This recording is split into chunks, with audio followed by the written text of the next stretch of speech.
కర్ర పెండులం chips and కర్ర పెండులం ఫ్రై రెండు రకాల వంటలను చేసుకుందాం రండి. Welcome to my channel Madhura Smruti. Cook healthy, eat healthy and stay healthy. కర్ర పెండులం టాపియోకా ఆర్ కసావా ఒక దుంపని తీసుకొని శుభ్రంగా కడిగి పీల్ చేసి దాన్ని సన్నగా ఇలా ముక్కలుగా తరుక్కోండి. వీటిని మనము చిప్స్గా తీసుకుందాం. ఫ్రై చేసుకోవడానికి సరిపడా నూనెని తీసుకొని దీన్ని బాగా వేడి చేయండి. ఇందులో మనం కట్ చేసి పెట్టుకున్న టాపియోకా అది కసావా ముక్కల్ని కొద్ది కొద్దిగా వేసుకోండి. వీటిని బాగా ఫ్రై అయ్యేంత వరకు వేయించండి. ఇవి 2-3 నిమిషాల్లో ఎర్రటి రంగులోకి మారుతాయి.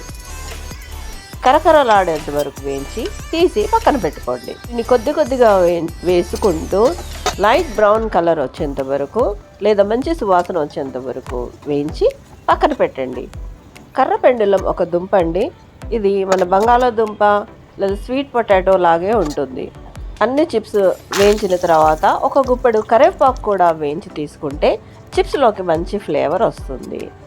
ఇవన్నీ కూడా ఒక మిక్సింగ్ బౌల్లోకి తీసుకొని ఇవి వేడిగా ఉన్నప్పుడే మనకు కావలసిన మసాలాలు వేసుకుందాం.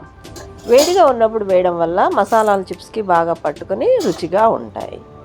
ఇప్పుడు ఇందులో చిటికెడు పసుపు, ఒక హాఫ్ టీ స్పూన్ కారపొడి లేదా మీకు రుచికి తగినంత కారపొడి, తగినంత ఉప్పు, కొద్దిగా జీలకర్ర పొడి వేయండి. మీరు కావాలనుకుంటే చాట్ మసాలా పొడి లేదా పెప్పర్ పొడిని కూడా వేసుకోవచ్చు. ఈ మసాలాలన్నీ బాగా కోట్ అయ్యేంత వరకు కలిపి సర్వ్ చేసుకోవడమే. అంతే, ఎంతో crispy crunchy evening snacks ready. కర్ర పెండులంతో ఎంతో healthy snacks ready. Potato chips కంటే కూడా కర్ర పెండులం వాడడం చాలా మంచిది. సాబుదానా తయారు చేసే కర్ర పెండులం ఆరోగ్యకరమైన రెసిపీ, ట్రై చేయండి. ఇప్పుడు ఇంకో కర్ర పెండులను తీసుకుని దాన్ని శుభ్రంగా కడిగి మనం కర్రీ చేసుకుందాం రండి. పొటాటో ఫ్రై లాగానే ఉంటుందండి. Simple and easy recipe. ముందుగా కర్ర పెండులాన్ని ముక్కలుగా కట్ చేసుకొని ఆవిరి మీద ఉడికించడమో లేదా కుక్కర్లో ఉడికించడమో చేయండి. ఆవిరి మీద అయితే ఒక 10 నిమిషాలు ఉడికించండి. కుక్కర్లో అయితే ఒక విజిల్ చాలు. ఇవి చల్లారిన తర్వాత తొక్క తీసేసి మీకు కావాల్సిన సైజులో చిన్న చిన్నగా ముక్కలుగా కట్ చేసుకొని పెట్టుకోండి. మనం ఆల్రెడీ చిప్స్ ఫ్రై చేసి పెట్టుకున్నాం కదండి. ఆ మిగిలిపోయిన నూనెలోనే మీకు కావాల్సినంత నూనె తీసుకొని మిగతాది పక్కన పెట్టండి. తాలింపు దినుసులను వేసుకోండి. హాఫ్ టీ స్పూన్ ఆవాలు, హాఫ్ టీ స్పూన్ జీలకర్ర, 1 టీ స్పూన్ శనగపప్పు, 1 స్పూన్ మినప్పప్పు.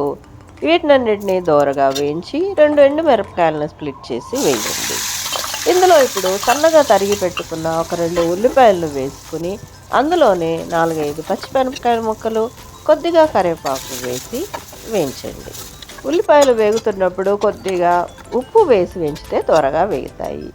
ఉల్లిపాయలంతా కూడా ట్రాన్స్లూసెంట్ అయ్యేంత వరకు వేయించండి.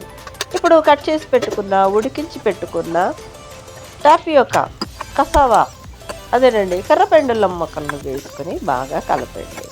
ఇందులో చిటికెడు పసుపు కూడా వేసి కలపండి. నూనె సపరేట్ అయ్యేంత వరకు కాసేపు ఫ్రై చేయండి. తగినంత ఉప్పు, కొద్దిగా కారము, 1 టీ స్పూన్ ధనియాల పొడి, 1/2 టీ స్పూన్ జీలకర్ర పొడి వేసేసి బాగా కలిపి స్విచ్ ఆఫ్ చేయండి.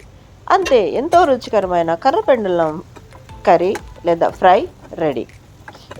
Healthy, tasty, Nutri rich, fibre rich recipe. Gluten free కాబట్టి డయాబెటిక్ పేషెంట్స్ కూడా చాలా healthy. Potato and sweet potato కంటే కూడా ఎంతో రుచికరమైనది, ఆరోగ్యకరమైనది. ట్రై చేసి చూడండి. మీకు కనుక ఈ వీడియో నచ్చినట్లయితే లైక్ చేయండి, షేర్ చేయండి. మరిన్ని ఇంట్రెస్టింగ్ అండ్ హెల్దీ రెసిపీస్ కోసము నా ఛానల్కి సబ్స్క్రైబ్ చేసుకోండి. Thanks for watching.